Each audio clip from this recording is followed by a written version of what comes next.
जी नमस्कार।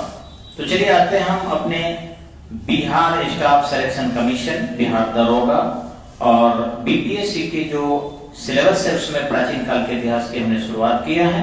इसकी जानकारी थोड़ा देने के लिए अमित कुमार के माध्यम से। जी सर, तो मैंने कहा इतिहास हम लोग शुरू किए हैं और ये प्रागैतिहासिक काल है। इस काल के इतिहास को हम लोग जो पुराने साक्ष्य मिले हैं के आधार पर देखते हैं। यहाँ पत्थर की भूमिका अहम थी। दूसरा होता है आपको महापाषाण काल, महापाषाण काल जिसको हम लोग बोलते हैं मेगालिथिक एज। इसको अंग्रेजी में बोला जाता है मेगालिथिक एज। और तीसरा काल जो आता है आपका, इसको बोलते हैं हम लोग ताम्रपाषाण काल। इस समय में तांबा और पत्थर दोनों के औजार प्रयोग किए जाते थे, इसलिए इसका नाम था ताम्रपाषाण। अंग्रेजी में बोलते हैं कैल्कोलिथिक, कैल्कोलिथिक एज। ठीक है, तो इस तरीके से प्रागैतिहासिक काल, मेगालिथिक, प्रागैतिहासिक काल को बोलते हैं हम लोग प्री हिस्टोरिक एज। आपको पता ही होगा अंग्रेजी में प्री हिस्टोरिक एज। जी, अब ये काल की मैंने चर्चा आपको कर दिया था। ये मेगालिथिक और कैल्कोलिथिक इन दो के बारे में करना है और प्रतियोगिता परीक्षा में इससे संबंधित प्रश्न आते हैं, लेकिन ये लिख कर नहीं देगा, ये टीचर को पढ़ाने की पद्धति है। तो इस तरीके से मेगालिथिक क्या है और कैल्कोलिथिक क्या है। मेगालिथिक को महापाषाण कहते हैं, बड़े बड़े पत्थर जहां से मिले हैं वह महा हो गया। महा माने बड़ा, पाषाण माने पत्थर, काल माने काल, बड़का बड़का पत्थर के काल। यहाँ है ताम्रपाषाण काल, यानी पत्थर के औजार के साथ साथ तांबे के औजार का भी प्रयोग लोग करते थे, इसलिए इसको ताम्रपाषाण काल कहा गया। अब इसका भी एज जो है आपको 2000 बीसी से लेकर और 100 बीसी तक माना जाता है। इसका काल भी लगभग एकदम सेम है, 2000 बीसी से लेकर और 100 बीसी तक इसका काल माना जाता है, सेम है। लेकिन ये अलग था, भारत एक बहुत विस्तृत है। जैसे देखिए हम उत्तर में अगर सल्तनत काल था तो दक्षिण में विजयनगर भी था और बहमनी भी था। ठीक इसी ढंग से उत्तर में एक तरफ चंदेल वंश थे तो दूसरे तरफ चौहान वंश थे, तीसरे तरफ परमार वंश थे, चौथे तरफ राठौर वंश थे, बंगाल में सेन वंश था, कश्मीर में लोहार वंश था। एक ही समय में अलग अलग सत्ता है। जैसे भारत में देख लेंगे तो केंद्र के लिए मोदी है, उत्तर प्रदेश के लिए योगी है, बिहार के लिए नीतीश है, बंगाल के लिए ममता है, वही दिल्ली केंद्र शासित प्रदेश के लिए अरविंद केजरीवाल है। पढ़ना तो सबको है ना, पैरेलल है, एक ही समय में। मैंने कि आज अगर देख ले तारीख तो 6 अक्टूबर 2023 को दिल्ली में नरेंद्र मोदी प्रधानमंत्री है और उसी दिल्ली में मुख्यमंत्री जो है आपका अरविंद केजरीवाल है। तो पढ़ना तो दोनों को है ना, तो काल सेम है, बस जगह अलग अलग है और मिले हुए साक्ष्य अलग अलग है, इनके डेवलपमेंट के कारण अलग अलग है। और इस बीच में एक और काल था जिसको बोलते हैं हम लोग ब्रॉन्ज एज। इसको क्या बोलते हैं हम लोग? हाँ, ब्रॉन्ज एज। इसको जे से भी लिखा जाता है, जी से भी लिखा जाता है। ब्रॉन्ज एज के मतलब होता है कांस्य काल। क्या होता है? हाँ, कांस्य काल। इसको इंडस सिविलाइजेशन भी कहते हैं, यानी कि सिंधु घाटी सभ्यता भी कहते हैं अथवा हड़प्पन कल्चर भी कहते हैं, हड़प्पा की सभ्यता भी कहते हैं। वो मैं बताऊंगा डिटेल कि उसको क्यों ब्रॉन्ज एज कहते हैं या क्यों इंडस सिविलाइजेशन कहते हैं या क्यों हड़प्पन कल्चर कहते हैं, हड़प्पन एज कहते हैं। वो सब डिफिनेशन हिस्ट्री के पॉइंट ऑफ व्यू से किया जाएगा। अभी हम इस 2 पॉइंट की आज थोड़ी सी चर्चा करेंगे और पहले इसकी चर्चा हम करने आ रहे हैं, तो इस बोर्ड को थोड़ा सा मिटा दिया जाए। जी देखिए हुआ क्या कि जब मनुष्य यायावर था, यायावर मतलब घुमंतु, नॉट ए स्टेबल लाइफ, एक खास जमीन पर उनका हक नहीं था। वो घूम घूम कर पशु चराया करते थे और पशुओं के उत्पाद से ही अपना जीवन चलाते थे। जैसे उसी में से पशु को कुछ को मार के खा गए, कुछ को दूध के दूध पी लिए, कुछ का दही खा लिए, कुछ का घी खा लिए, वगैरह वगैरह। लेकिन वे खेती भी करते थे। पशु चारण उनका फर्स्ट व्यवसाय था और सेकेंडरी क्या था उनका? गृहस्थी खेती वगैरह था। वो कबीलों में रहा करते थे बड़े बड़े, उनके साथ हजारों हजार पशु थे और सैकड़ों में मनुष्य थे। और ये कबीलों में 200, 400, 500 के लोग लगभग थे। स्त्री बच्चे वगैरह सब कंधे पर लेकर चलते थे, डोली में बैठाकर। बैलगाड़ी वगैरह उनके समय में नहीं थी, पिछड़े हुए थोड़ा सा दिमाग के लोग थे, लेकिन हाँ उनमें आपसी एकता थी और 2000, 4000, 5000 के आसपास पशु लेकर चलते थे। कहीं एक जगह पड़ाव डाल दिए और वहां अपने परिवार को रख दिए, पशु चरा के आते थे, दूध देते खाते थे। उस दौरान वहां के जमीन में खेती बाड़ी भी करते थे, फसल का उत्पादन 2 साल 4 साल रहे। और जब वहां का पूरा चारागाह खत्म हो गया तो जहां वो पशु रखते थे उनका एक जगह गोबर बिटोरते थे। उस गोबर में वो आग लगा देते थे ताकि अगले बार आएंगे तो बदबू नहीं रहेगा और वो राख फैल जाएगा तो उनकी मिट्टी उत्पादक हो जाएगी। वही राख का ढेर मिला है बड़ा बड़ा, जिसमें नीचे कुछ जल गया है तो नीचे गोबर पड़ा है, कुछ अंदर तक जल गया है, बरसात के कारण ऊपर गोबर रह गया है। ऐसा प्रमाण मिला है, जांच में आया है। और ऐसे स्थल बहुत है दक्षिण भारत में देखेंगे तो। लेकिन उस गोबर से केवल यह अंदाजा लगाना कि वो कैसे जीते थे, कैसे खाते थे, ये संभव नहीं है। तो देखा गया कि कुछ बड़े बड़े पत्थर रखे गए हैं। अब उन पत्थरों को जब क्रेन से उठाया गया तो देखा गया कि उसके अंदर आदमी की हड्डी है। जैसे वो करते क्या थे कि यदि कोई व्यक्ति मर गया तो उसको नीचे क्या करते थे कि दफन कर देते थे। ऐसी हड्डियां मिली है मनुष्य की लेटी हुई, और इन हड्डियों के अगल बगल करते क्या थे कि कुछ घड़ा में पानी रख देते थे। यानी उनको मरने के बाद जीवन में विश्वास था, घड़ा में पानी नहीं मिला है लेकिन घड़ा मिला है। ठीक इसी ढंग से वो उसके बगल में थालियां भी रख देते थे और ये मिट्टी की बनी हुई थालियां थी।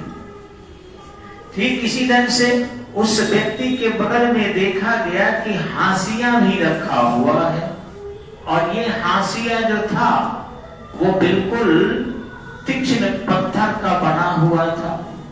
यानी लगता है कि उनको विश्वास था कि ये व्यक्ति जब जगेगा, चिर निद्रा में है, जैसा कि मुसलमान सोचते हैं। कई फेसबुक पर हमको कहते हैं सर धर्म का नाम लेकर क्या बोलेगा, नहीं बोले हम मास्टर हैं, हमको क्या बोलने का हक नहीं। हम कोनो का धर्म की पढ़ाई करने हैं कि डर है कि हमको कोई मार देगा, कुछ कर देगा, और मार देगा तो मार देगा भैया, उससे हमको क्या दिक्कत है। हम सत्य पढ़ाएंगे और जो जानकारी है वो हम देंगे। किसी की भावनाओं को ठेस पहुंचती है तो सॉरी, ऐसा करें हम जिद्दी, हम माफी मांग लेते हैं, मत करते, लेकिन नॉलेज हम ना दें।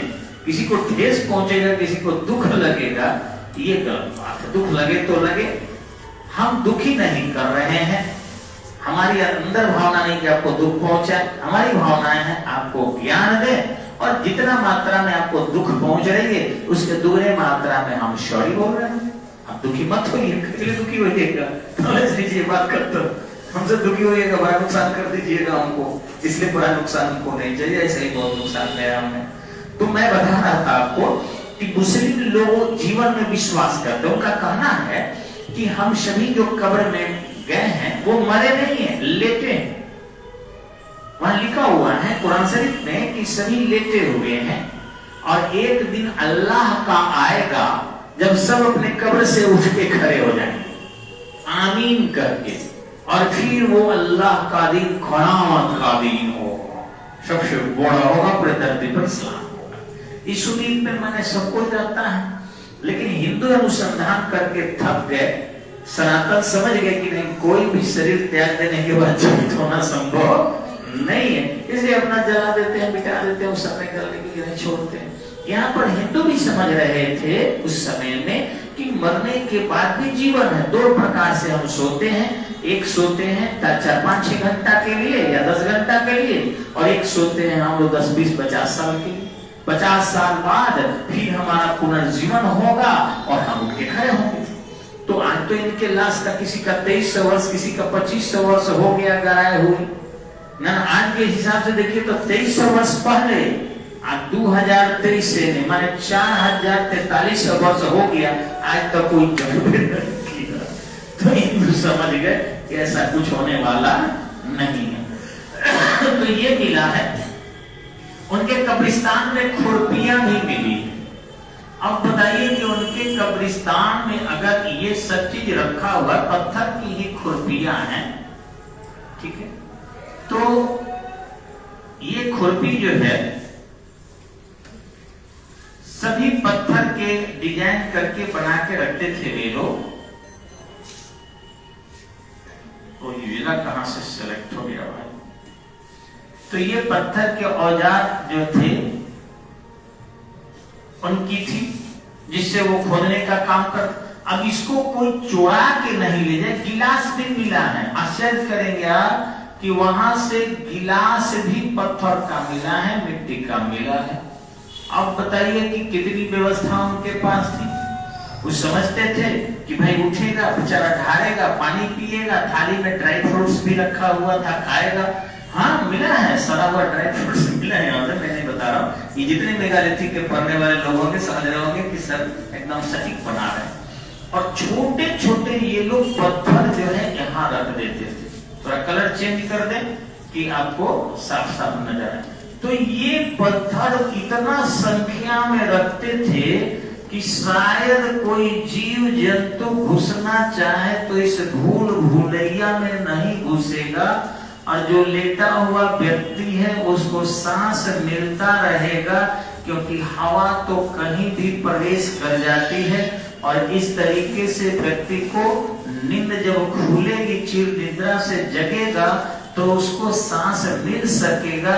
इसलिए 20,000, 30,000, 40,000, 50,000 के लगभग जो है ये छोटे छोटे टुकड़े चारों तरफ से सजा दिया करते थे। लेकिन उसकी सबसे उनकी बहादुरी थी कि मरे हुए लोगों के प्रति इतना अधिक समर्पण उनका देखकर आज के विश्व के इतिहासकार भी दंग हो जाते हैं कि भारतीय कितने सेंटिमेंटल होते थे और अपने लोगों को कितना माना करते थे, जो इस प्रमाण से दिखता है। यानी उनको वस्तुओं से मोह नहीं था, उनको धन दौलत से मोह नहीं था, बल्कि अपने लोगों से अतिशय उनके प्रेम थे। और उसके बाद करते क्या थे कि कहीं ऊपर से कोई बड़ा जीव न आ जाए, इसके लिए बड़ा सा पत्थर एक लेकर उठाकर ऊपर से ढक देते थे। अभी जो बड़ा सा पत्थर वो लेकर ऊपर से ढकते थे, वह पत्थर अन्य जीव जंतुओं को किसी तरीके से वहां पहुंचने से रोकता था। अब इस पत्थर से जो वो ढक दिया करते थे, इस मोटे पत्थर से, अब ये मैं इसलिए थोड़ा ट्रांसपेरेंट बना दिया, अगर पूरा ढक दूंगा तो हो सकता है कि अंदर के लाश न दिखे, तो ये लेकिन ये ढक देते थे। अब बड़का बड़का क्रेन लगाकर इसको जब उठाया गया तो देख के लोग हतप्रभ हो गए कि अरे बाप रे बाप, ये एकदम सुरक्षित हड्डी है, मांस नहीं है, एकदम सुरक्षित खुरपी है। ये आपका हाशिया है, गिलास है, ये आपका मृदभांड है, घड़ा है, ये थाली मिट्टी का बना हुआ है, इसमें कुछ भोजन रखे हुए। और ये इतने ज्यादा पत्थर सजे हुए हैं कि कोई जीव जंतु अगर चलने का प्रयास करेगा तो जाते जाते अंततः बाहर निकल जाएगा, अंदर नहीं जाएगा।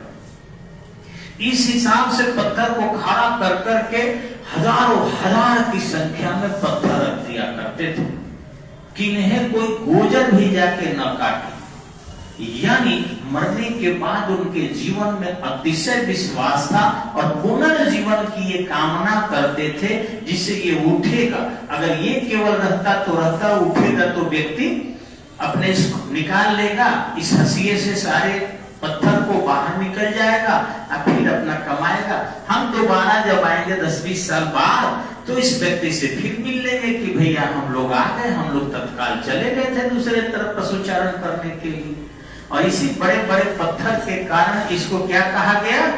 महापाषाण काल कहा गया। क्या कहा गया? महापाषाण काल। जी धन्यवाद, नमस्कार।